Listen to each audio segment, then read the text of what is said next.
If you've ever told someone you're cutting back on meat, you know exactly what happens next. It's the inevitable, almost instinctive reaction. But where do you get your protein? In our modern culture, the word protein has become synonymous with meat. We've been conditioned to believe that without a piece of animal flesh in the center of our plate, our muscles will wither, our energy will fade, and our health will crumble. This is what I call the great protein hoax. It is one of the most successful marketing campaigns in human history, but it is a narrative built on a fundamental misunderstanding of biology.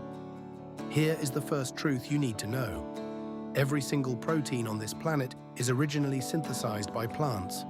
Only plants have the ability to take nitrogen from the atmosphere, break it down, and turn it into the amino acids that build life. When you eat a steak, you are simply eating recycled plant protein.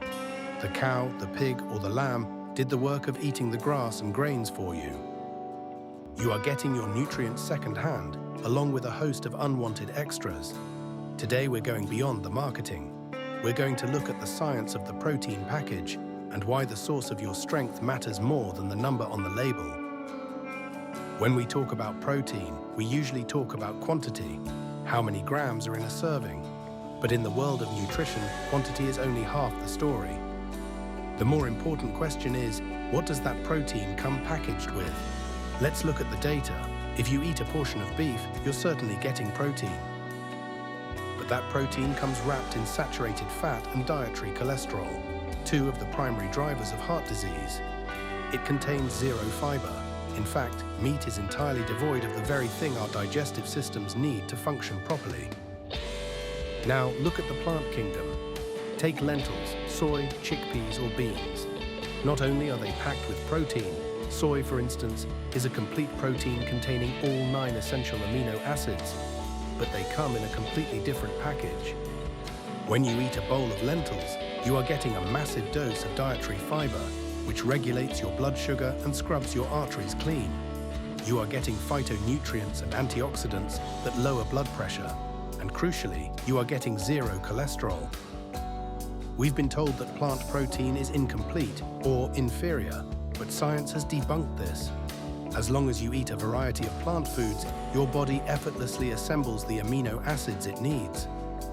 In fact, per gram, many plant sources are more nutrient-dense than animal protein. For example, 100 calories of spinach contains more protein than 100 calories of animal protein. The difference is that the spinach helps you live longer, while the meat increases your metabolic burden. We need to stop asking if we're getting enough protein, because almost everyone in the modern world is, and start asking if our protein is making us sick. Beyond the nutrients, we have to look at how our bodies react at a cellular level. This is where the hoax truly falls apart. When we consume animal protein, especially red and processed meats, it triggers a specific hormonal response in the human body. It raises levels of IGF-1, insulin-like growth factor 1. While this hormone is necessary for growth in childhood, in adults, high levels are linked to the promotion of cancer cell growth and rapid aging. Animal protein also contains high levels of sulfur-containing amino acids, which when metabolized, create an acidic environment in the body. To neutralize this acid, the body often has to draw calcium from the bones.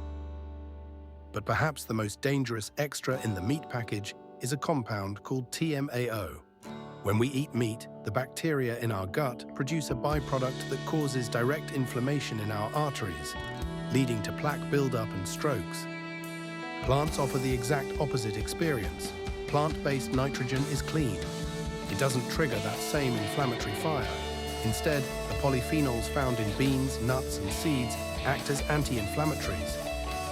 They soothe the lining of your blood vessels and improve circulation. This is why people who switch to plant proteins often report a sudden surge in energy and a reduction in joint pain. It's not magic. It's simply the removal of a constant low-level toxic load. When you choose plant protein, you aren't just building muscle. You are protecting your internal ecosystem from the biological soot that comes with burning animal fuel. Finally, let's address the strength myth. There is a deep-seated belief that to be big and strong, you need meat. Just look at some of the most powerful animals on Earth: the elephant, the rhino, the hippopotamus, and the gorilla. Think of the fastest runner, the horse, and the intelligent monkey. These incredible creatures are among the strongest, fastest, and most capable beings on the planet, and they are all 100% plant-powered. They don't have a protein deficiency. They build massive lean frames by eating the primary source of energy. We see this in humans too.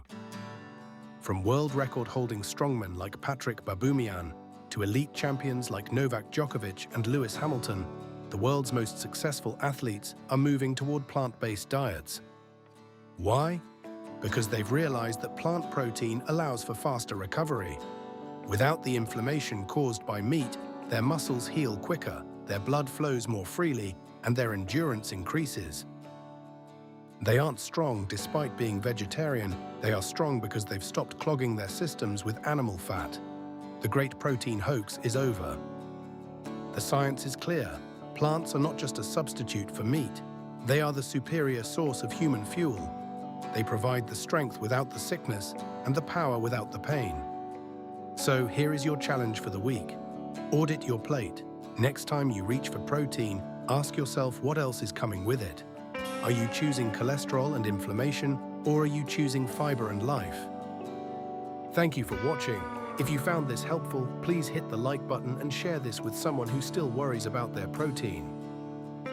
Subscribe and hit the bell icon so you don't miss our next episode, where we dive into the B12 and vitamin mystery, uncovering why we've been told nature isn't enough. Choose peace, choose health, and we'll see you in the next one.